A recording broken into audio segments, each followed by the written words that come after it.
Hello friends.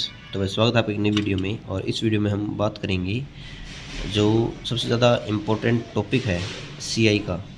उसमें जो rate निकालने की जो ट्रिक है, या जो 2 साल 3 साल 4 साल के जो डायरेक्ट कैलकुलेशन है, हम उन पर बात करेंगे। क्योंकि आपको ये चीज़ें है ना पेपर में निकालनी नहीं होनी चाहिए, आपको ये चीज़ याद होनी चाहिए। क्योंकि यदि याद होगी तो आपको बहुत आसानी होगी और जल्दी आप पेपर को अटैम्प्ट कर सकते हैं। जैसे रेट 5% है, रेट 5% है तो 2 साल का क्या होगा, 10.25 होगा। ये फार्मूला लगता है यहाँ देखो।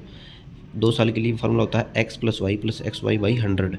सी आई फॉर 2 ईयर्स फार्मूला। जैसे 10 प्लस 10 गुणा में 10/100, 20 + 1 21%। जैसे 5 का है तो 5 + 5 10, और 5 की 5 के साथ मल्टीप्लाई करेंगे तो 25/100 है तो 10.25। वैसे ही 3 साल के लिए आप इसके थ्रू भी कर सकते हैं। और एक इसका फार्मूला भी होता है 3a3 3 ए क्यूब ए क्यूब 3a3 ठीक है, इस तरह का। तो 15.7 से 2.5, और ये 4 साल के लिए 21.5। ये आपको याद होनी चाहिए ये 4 चीज़ें। तो 10% की जो है बहुत इंपॉर्टेंट है।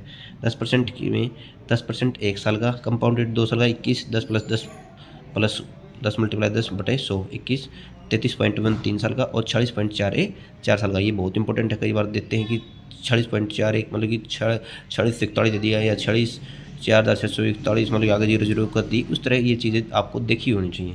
15% के लिए 2 साल के लिए 32.25, 3 साल के लिए 52.0875, और 4 साल के लिए 69.35।